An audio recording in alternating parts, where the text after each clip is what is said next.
You're talking about the South China Sea. It has long been a sticking point in bilateral relations, but you said repeatedly that it should not define our relationship.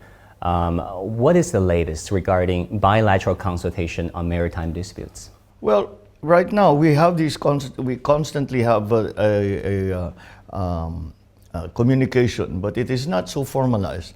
And that's perhaps one of the things that I would like to propose in this trip to your president. I intend to propose to bring it to a higher level so both sides have a direct conversation and a direct link to their presidents, my officials to me, and Chinese officials to the president, President Xi. And that way we can avoid any possible misunderstandings, any possible mistakes. It is to make sure that not to aggravate the situation, but to calm things down. Yeah, both sides expressed a willingness to jointly explore maritime resources such as natural gas and oil, but the devil is in the details, right, Mr. President? Yeah. It's all in the details, and there were sticking points too. Any progress regarding maritime joint exploration on natural gas and oil, perhaps? We are moving forward. We continue to explore what other arrangements can be made.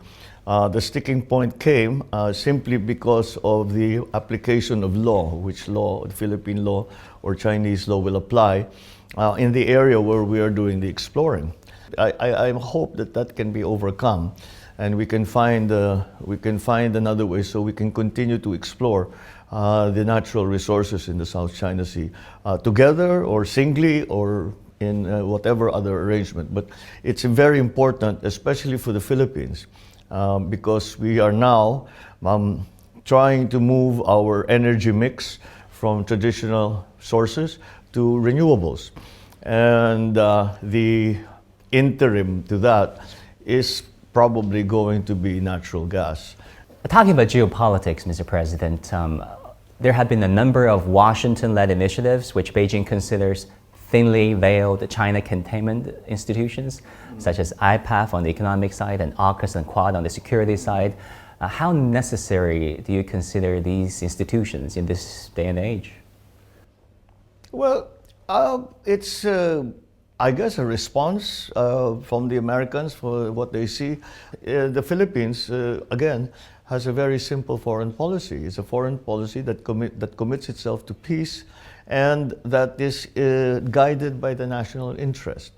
And that national interest dictates that we will not allow ourselves to be drawn back into the old Cold War formula, where one has to take sides. The only side I'm on is Philippine side. Fair enough. Very simple, and I think that is a good guide. There's a very famous African saying that when the elephants fight, the only one that loses is the grass. We might be the grass. We do not want to be in that position.